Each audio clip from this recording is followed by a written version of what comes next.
Hello and welcome to today's video on the Genie Warlock in Dungeons & Dragons 5th edition.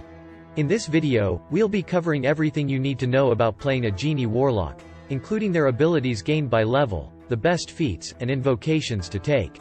The Genie lets you choose from an expanded list of spells when you learn a Warlock spell.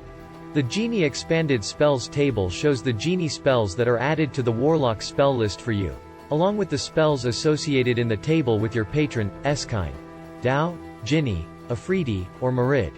At level 1, a Genie Warlock gains the Pact Magic ability, allowing them to cast spells using Charisma as their spellcasting ability.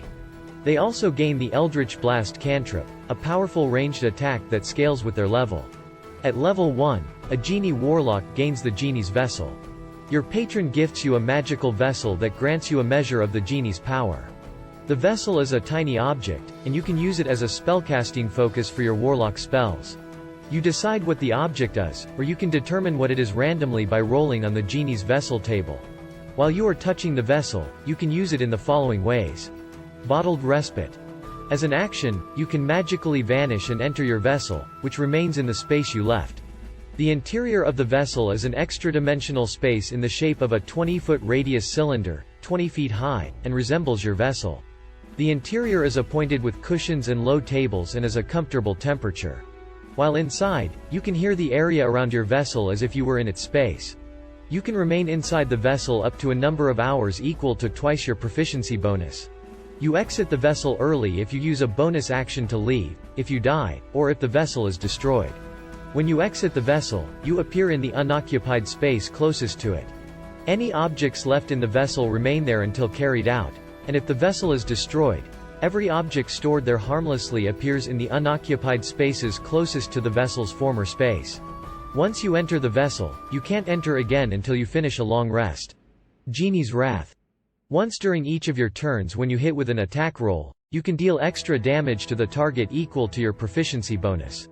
The type of this damage is determined by your patron: bludgeoning, Dao, thunder, Ginny, fire, Afridi, or cold, Marid. The vessel's AC equals your spell save DC. Its hit points equal your Warlock level plus your proficiency bonus, and it is immune to poison and psychic damage. If the vessel is destroyed or you lose it, you can perform a 1-hour ceremony to receive a replacement from your patron. This ceremony can be performed during a short or long rest, and the previous vessel is destroyed if it still exists. The vessel vanishes in a flare of elemental power when you die.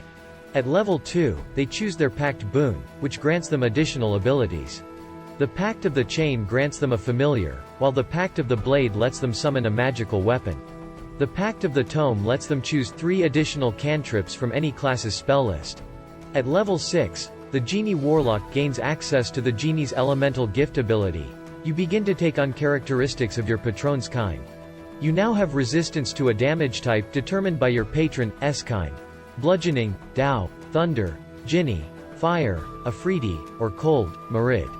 At level 10, you gain the Sanctuary Vessel ability.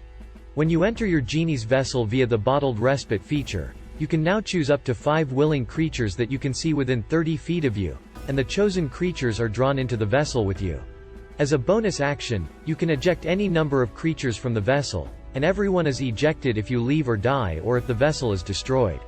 In addition, anyone, including you, who remains within the vessel for at least 10 minutes gains the benefit of finishing a short rest, and anyone can add your proficiency bonus to the number of hit points they regain if they spend any hit dice as part of a short rest there. In addition, as a bonus action, you can give yourself a flying speed of 30 feet that lasts for 10 minutes, during which you can hover. You can use this bonus action a number of times equal to your proficiency bonus, and you regain all expended uses when you finish a long rest. At level 14, the Genie Warlock gains the Limited Wish ability. As an action, you can speak your desire to your Genie's Vessel, requesting the effect of one spell that is 6th level or lower and has a casting time of 1 action. The spell can be from any class's spell list, and you don't need to meet the requirements in that spell, including costly components. The spell simply takes effect as part of this action. Once you use this feature, you can't use it again until you finish 1d4 long rests. One of the best feats for a Genie Warlock is the Warcaster feat. This allows them to cast spells as reactions, which is especially useful for concentration spells that they need to maintain during combat. It also grants them advantage on concentration checks and the ability to perform somatic components even when their hands are full. Another great feat is the Elemental Adept feat, which allows them to ignore resistance or immunity to a chosen damage type when casting spells of that type. This can be particularly useful for a Genie Warlock who specializes in a certain element. At level 2, a Genie Warlock gains access to 2 invocations, which grant them additional abilities or enhancements to their existing ones. Some of the best invocations for a Genie Warlock include Eldritch Mind. This grants them advantage on saving throws against being charmed or frightened, making them more resilient against mental attacks. Gift of the Ever-Living Ones. This grants them maximum healing from any source, making them more durable in combat. That's everything you need to know about playing a Genie Warlock in Dungeons & Dragons 5th edition. By utilizing their unique abilities and choosing the right feats and invocations, they can be a versatile and powerful force in combat.